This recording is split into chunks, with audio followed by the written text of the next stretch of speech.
ये खबर SGT university द्वारा प्रस्तुत की गई है। पश्चिम बंगाल के उत्तरी 24 परगना जिले में हुई एक सनसनीखेज वारदात ने राज्य की राजनीति को एक बार फिर झकझोर कर रख दिया। भाजपा नेता सुवेंदु अधिकारी के बेहद करीबी और निजी सहायक चंद्रनाथ रथ की गोली मारकर हत्या कर दी गई। चंद्रनाथ रथ की पहचान केवल एक राजनीतिक सहायक की नहीं थी, बल्कि उनका जीवन एक अनुशासन, सेवा और संघर्ष की मिसाल माना जाता था। भारतीय वायुसेना में लंबे समय तक सेवा देने वाले रथ ने अपनी जिंदगी का एक बड़ा हिस्सा देश की सेवा में लगाया था। वायुसेना से सेवानिवृत्ति लेने के बाद उन्होंने धीरे धीरे राजनीतिक और प्रशासनिक कामकाज की दुनिया में कदम रखा और आखिरकार सुवेंदु अधिकारी के सबसे भरोसेमंद सहयोगियों में शामिल हो गए। मूल रूप से पूर्वी मेदिनीपुर जिले के रहने वाले चंद्रनाथ रथ का संबंध एक ऐसे क्षेत्र से था जो बंगाल की राजनीति में काफी महत्वपूर्ण माना जाता है। यही वो इलाका है जहां से सुवेंदु अधिकारी का राजनीतिक उभार भी जुड़ा रहा। दोनों के बीच का रिश्ता केवल राजनीतिक नहीं, बल्कि लंबे समय से जुड़ी समझ और भरोसे पर आधारित था। रथ का व्यक्तित्व बेहद शांत और कम बोलने वाला बताया जाता है। वो हमेशा लाइमलाइट से दूर रहकर काम करना पसंद करते थे। पार्टी के अंदरूनी सूत्रों के अनुसार वे उन चुनिंदा लोगों में थे जिन्हें सुवेंदु अधिकारी पूरी तरह भरोसेमंद मानते थे। यही वजह थी कि उन्हें कई महत्वपूर्ण और संवेदनशील जिम्मेदारियां भी सौंपी जाती थी। वायुसेना में लगभग 2 दशक की सेवा के बाद रथ ने कॉर्पोरेट सेक्टर में भी काम किया, लेकिन उनका झुकाव हमेशा सार्वजनिक और संगठनात्मक कार्यों की ओर रहा। धीरे धीरे वो राजनीतिक रणनीति और समन्वय के कामों में सक्रिय हो गए। उनके परिवार का राजनीतिक जुड़ाव भी पहले से रहा है, जो टीएमसी और बाद में बीजेपी दोनों से जुड़ा रहा। उनकी मां हांसी रथ ने साल 2020 में अधिकारी के साथ भाजपा में शामिल होने से पहले टीएमसी के शासनकाल के दौरान पूर्वी मेदिनीपुर की एक स्थानीय पंचायत संस्था में पद संभाला था।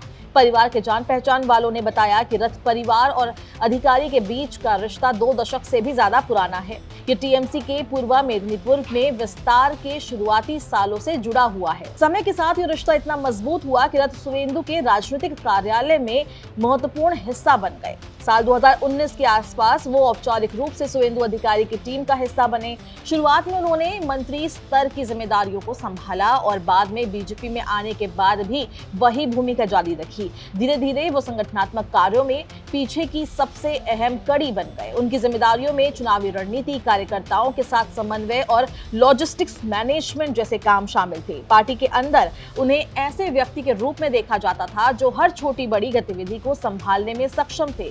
कई हाई प्रोफाइल राजनीतिक अभियानों में उनकी भूमिका भी काफी महत्वपूर्ण रही है। बीजेपी के कुछ नेताओं का मानना था कि अगर भविष्य में सुवेंदु अधिकारी को राज्य सरकार में कोई बड़ी भूमिका मिलती तो रथ को भी प्रशासनिक स्तर पर बड़ी जिम्मेदारी दी जा सकती थी, लेकिन ये संभावना उस रात के साथ ही खत्म हो गई जब एक हमले ने उनकी जिंदगी छीन ली।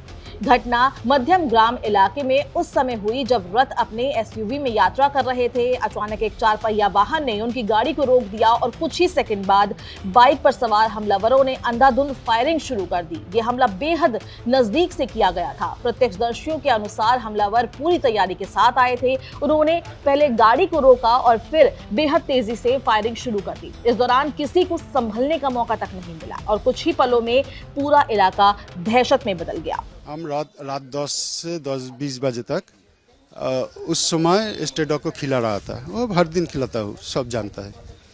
तो उस समय कुछ बाजी फोड़ने का आवाज़ आया तो हमने ध्यान नहीं दिया। हमने जीता है बंगाल में, हम भाजपा कार्यकर्ता हूँ, तो हमने जीता है, बाजी तो फटता ही रहता है। तो अचानक एक आदमी जाते जाते बोला 2 आदमी को गोली मार दिया गया, 2 आदमी को गोली मार दिया गया, देखो। तो हमने बोला कहाँ पर, दिखा दिया, इधर कार खड़ा था।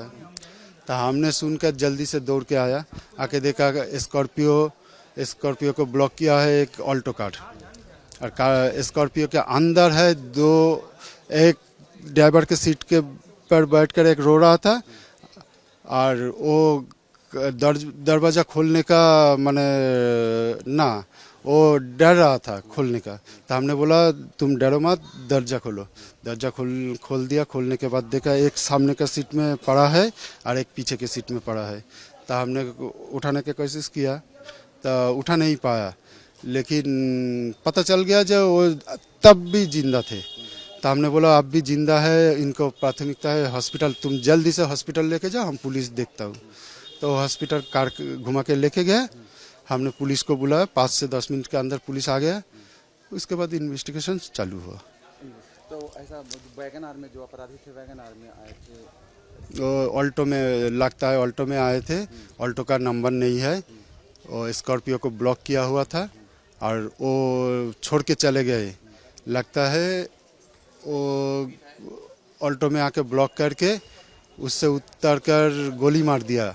उसके बाद पहले से ही रेकी किया था और मोटरसाइकिल में भाग गया, क्योंकि इस इलाका में भागने के लिए सबसे आसान गली गली से भागना, और वो मोटरसाइकिल से ही आसान होगा।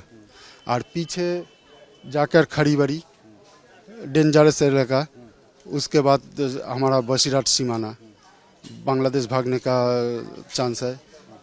लगता है यही फायदा उन्होंने, बांग्लादेश भागने का आसान चांस है। 2 घंटे के अंदर अंदर आप बसीराट इस इलाका से जा सकते हैं। गोलीबारी में चंद्रनाथ रथ को सीने और पेट में गंभीर चोटें आई, जिससे उनकी मौके पर ही हालत नाजुक हो गई।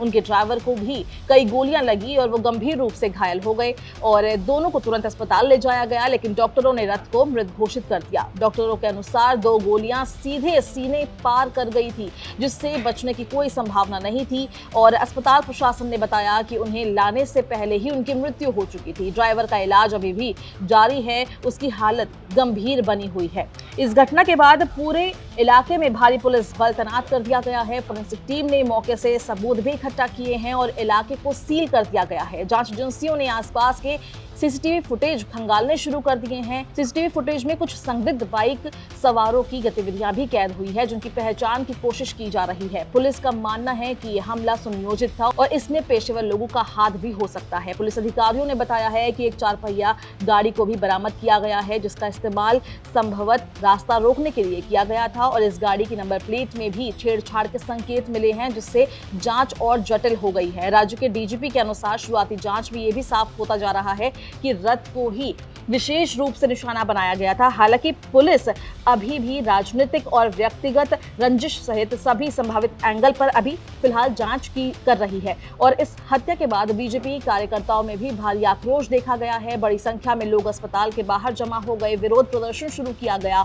लोग हमलावरों की तत्काल गिरफ्तारी की भी मांग कर रहे हैं। सुवेंदु अधिकारी ने इस घटना को बेहद सुनियोजित बताया है और पूर्व नियोजित हत्या इसको करार दिया है। उनका कहना है कि हमलावरों ने कई दिनों तक इलाके की रेकी करी है और फिर इस वारदात को अंजाम दिया गया है। उन्होंने इसे राजनीतिक साजिश करार दिया है। बीजेपी के प्रदेश अध्यक्ष ने भी इस घटना के लिए सत्ताधारी दल पर गंभीर आरोप लगाए हैं। वहीं तृणमूल कांग्रेस ने इस घटना की निंदा की है और निष्पक्ष जांच की मांग करते हुए ये कहा है कि सीबीआई इसकी जांच करे। एक चश्मदीद ने भी बताया है कि हमला बेहद पेशेवर तरीके से किया गया था। हमलावरों ने पहले गाड़ी को रोका, फिर कुछ सेकंड में फायरिंग शुरू कर दी और तुरंत फरार हो गए और ये पूरा घटनाक्रम कुछ ही मिनटों में खत्म हो गया। आपको बता दें कि उत्तर 24 परगना जिले के चांदीपुर में गुरुवार यानी कि 7 मई को मीडिया से बात करते हुए चंद्रनाथ रथ की मां ने आरोपियों के प्रति दया भाव भी दिखाया है। बेटे की हत्या के बाद भी उन्होंने आरोपियों के लिए फांसी की मांग नहीं की, बल्कि उन्होंने कहा कि मैं चाहती हूं कि दोषियों को सजा मिले। मैं एक मां हूं, मैं उन्हें फांसी नहीं देना चाहती, मैं उनके लिए आजीवन कारावास चाहती हूं। फिलहाल इस घटना के बाद पूरे इलाके में पुलिस बल तैनात कर दिया गया है। सुरक्षा एजेंसियां हर पहलू से जांच कर रही है और ये समझने की कोशिश कर रही है कि आखिर इतनी बड़ी चूक कैसे हुई है। घटनास्थल से मिली तस्वीरों में खून से सना वाहन, टूटा हुआ शीशा और गोलियों के निशान इस घटना की भयावहता को बयां कर रहे हैं। ये हमला सिर्फ एक व्यक्ति पर नहीं बल्कि पूरी व्यवस्था पर सवाल खड़े कर रहा है। चंद्रनाथ रथ का जीवन जहां एक और अनुशासन की मिसाल था, तो वहीं मौत अब एक घटना बन गई है, जिससे बंगाल की राजनीति और कानून व्यवस्था दोनों पर गहरे सवाल छोड़ दिए गए हैं। फिलहाल इस वीडियो में बस इतना ही। अगर आपको ये वीडियो पसंद आई है, इसको लाइक और शेयर करें। देश और दुनिया की तमाम अपडेट्स के दैनिक जागरण को आज ही सब्सक्राइब करें।